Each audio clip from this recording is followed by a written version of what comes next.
is implanting hair on a silicone baby the same as implanting hair on a vinyl baby? That is what this video is going to be about. So the basic principles are essentially the same. You're using your felting needle. I use the 46 gauge crown. And you're using your mohair. And you do want to use maybe one strand at a time to implant, maybe two depending on your skill level, but I always aim for one strand at a time. And that's for both silicone and vinyl. Some of the big differences is a silicone head is solid. So this is a partial silicone baby, which means it has a cloth body. A vinyl head is completely hollow. Let me just grab one to show you.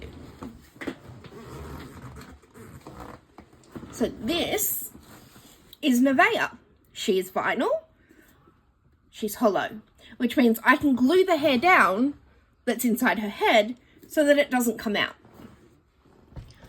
Obviously, because Sylvia is silicone, I can't do that. I can't get inside her head. So that's where one of the big differences is.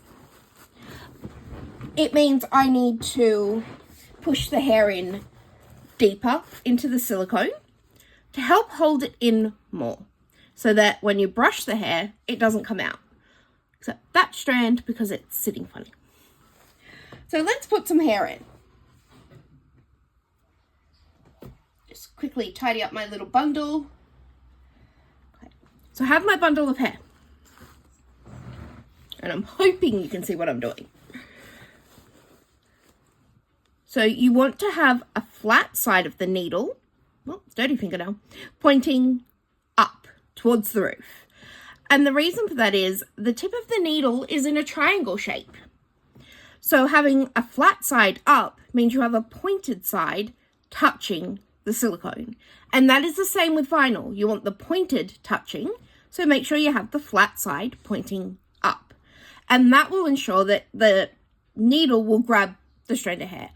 Yep, you can still miss. I frequently do. But it's the way the needle needs to be held for the best chance of success. So I'm going to catch the strand and push it in as far as I can. Now, before I remove my needle, the needle is into here. That is about 1 inch, so 2.5 centimeters.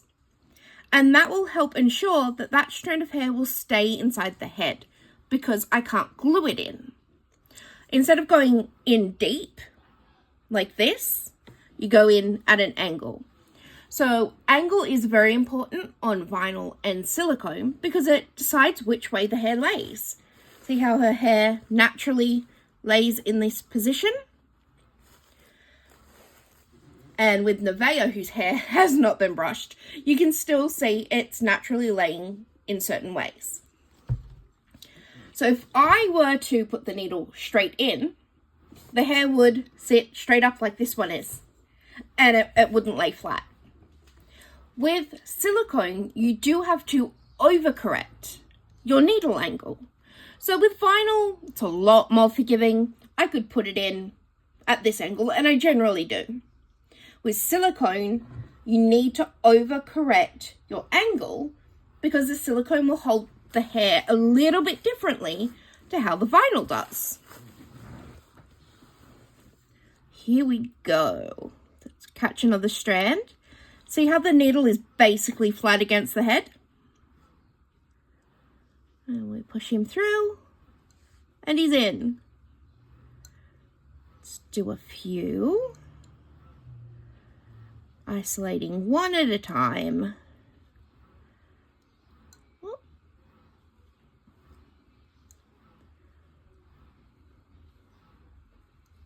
So I'm having the needle almost flat against the head.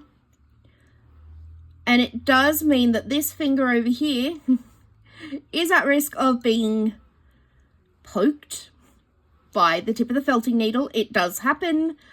The biggest thing is try not to jump or you may snap your needle. And then we keep going. I find implanting hair into a silicone easier than vinyl purely because the head, for some reason, there's less resistance. I mean, silicone is soft, very soft. Vinyl isn't, but I mean, the vinyl isn't that thick. It's maybe 2 or 3 millimeters thick. So you'd think it'd be easier to push the hair or the needle through 2 or 3 millimeters of a pliable vinyl than a solid chunk of silicone. But because the silicone is flexible and soft, when you're pushing a small sharp object like the felting needle, which is long and thin and exceedingly sharp, I have just got a teeny tiny strand that I'm going to pull out. So the felting needle is long, thin, and exceedingly sharp. Ask my fingers all about that. It's quite easy to push through into the silicone. If I was pushing straight down, it'd be a bit more resistance, but because I'm pushing along and not deep, there's not as much resistance. So I find that it doesn't hurt my shoulders as much as implanting on vinyl, and I find it a quicker process as well, and I seem to like the result I get on silicone better than what I'm achieving on vinyl.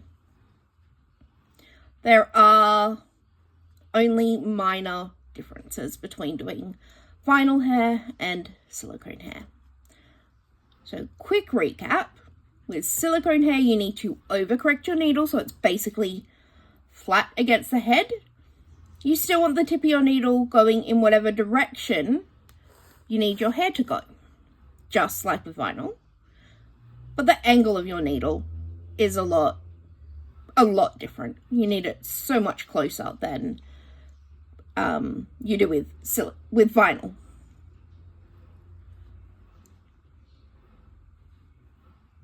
You also need to push the hair in deeper with silicone.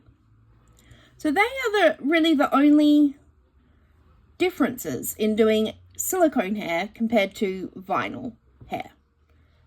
You can't glue it, the needle angle needs to be sharper, and you need to push it in deeper. I hope this quick overview has been helpful. I do get a lot of questions about, is it harder to add hair to silicone? And it really isn't, although you do have to be careful with your needle angle. And that's also because when you're going in, you can, and I'm going to deliberately do it, come out like that, which of course you can stab yourself, but you can also tear this part of the silicone. Just gently pull that out. And that can cause damage to your baby. So you do have to go slow and steady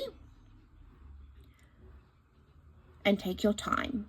These babies are a labor of love. They are not quick to make, but I find them extremely enjoyable to make. Please let me know in the comments if you have any questions about vinyl babies or silicone babies, and I will make you a video answering your question.